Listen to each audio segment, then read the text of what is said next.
Hello বন্ধুরা, good morning and welcome back to my channel Piu's music world. তো সবাই কেমন আছো? আশা করি ভালো আছো, আমিও ভালো আছি। আর আমার চ্যানেলে আর একটা নতুন ভিডিওতে তোমাদের সবাইকে স্বাগত জানাই। আজকে বলেছিলাম যে আমার দিদির ফেয়ারওয়েল অনুষ্ঠান আছে, তো সেখানেই যাব। তো ডিউটি যাওয়ার জন্য একেবারে রেডি হয়ে গেছি।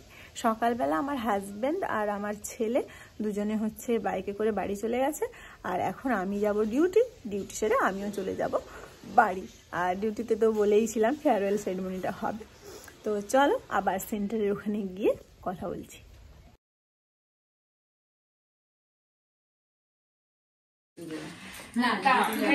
আচ্ছা, এবারে ওইটা একটু দিদিকে ধরিয়ে দিই। তোমরা এইদিকে হাত বাড়াও, চলে আসো। ও ডলি তো উমড়ি খেয়ে পড়ে যাচ্ছ। আমি কি বলি বলো তো, দিদি মাঝখানে থেকে দুদিকে থাকলে। আচ্ছা, ওরকম একটা স্টিল নিয়ে নিই, দাঁড়াও। এইদিকে একটা স্টিল নিয়ে দাঁড়াও, প্যাকেটটা আমার নষ্ট করবে না।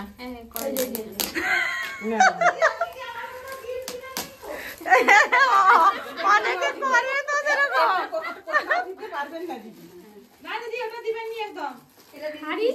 আরে বঙ্গদি না, বঙ্গদি, হ্যাঁ আমিও ওইটা বুঝতে পেরেছি। বঙ্গদি গিফটের কথা বলেনি, বঙ্গদি পিপিটার কথা বলছে।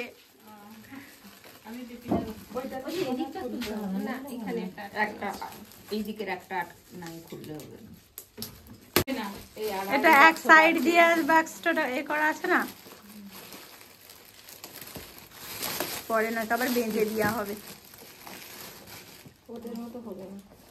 না হবে না তো, স্যালো টেপ নাই তো আমাদের কাছে। দিদি ব্যাগে নিয়ে চলে যাবেন দিয়ে।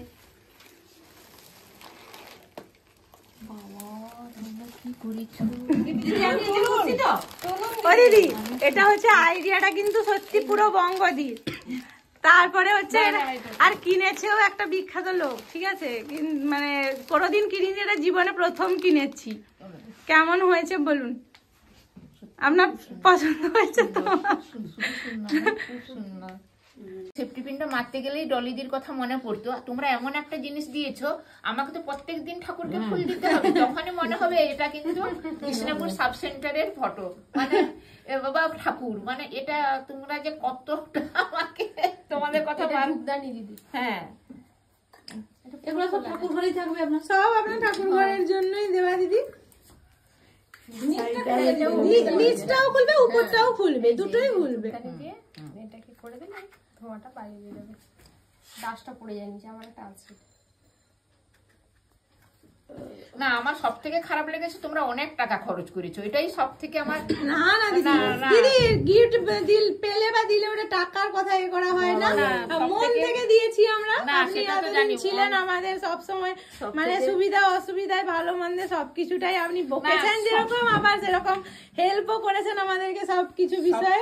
আমার একটাই জিনিস, আমার এই সাব সেন্টার, মানে আমি তো এই সাব সেন্টার লেভেল থেকে আজকে সুপারভাইজার বা অ্যাক্টিং পিএইচএন যাই হোক না কেন আমি গেছি, কিন্তু আমার সব থেকে যেটা বড় পাওয়া সেটা হচ্ছে তোমাদের সবার সহযোগিতা। কেননা আজকে আমি যাই হোক না কেন, আমি আজকে এই যে আজকে অ্যাক্টিং পিএইচএন এর দায়িত্ব আমাদের, কিন্তু ব্লকে কিন্তু 3 জন কিন্তু মানে সিনিয়র পিএইচএন থাকার পরেও কিন্তু একজন অ্যাক্টিং পিএইচএন এর দরকার ছিল। কিন্তু বিমল স্যার বললেন যে এখন এখানে যদি আমরা আটকে দিই তাহলে সুপারভাইজারটা এমনিতে নাই, আর করবো না।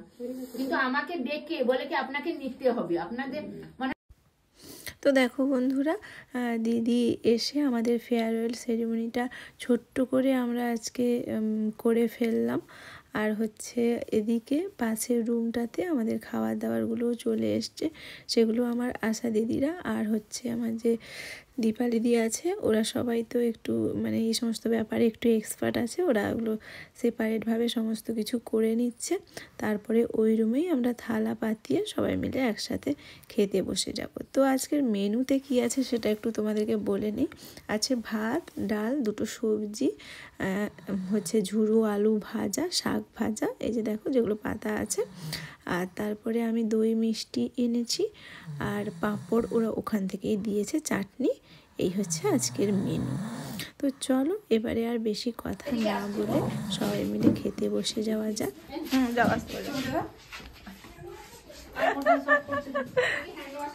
ছটা হ্যান্ড ওয়াশটা কি করলেন গো দিদি? হ্যান্ড ওয়াশটা তো দেখো বন্ধুরা, আমরা হচ্ছে আমি আর দিদিরা একটা টেবিলে, আর আমার আশা দিদিরা একটা টেবিলে। ওই বড় টেবিলটাতে ওরা 6 জন বসেছিল, আর এই ছোট টেবিলটাতে আমরা 4 জন বসেছিলাম। দিয়ে মোটামুটি খাওয়া দাওয়া ভালোই হলো। আর আজকের মতন এই ব্লগ ভিডিওটাও এখানেই শেষ করছি। নেক্সট দিন আবার একটা অন্য ধরনের ব্লগে দেখা হবে তোমাদের সাথে। আর সবাই খুব ভালো থেকো।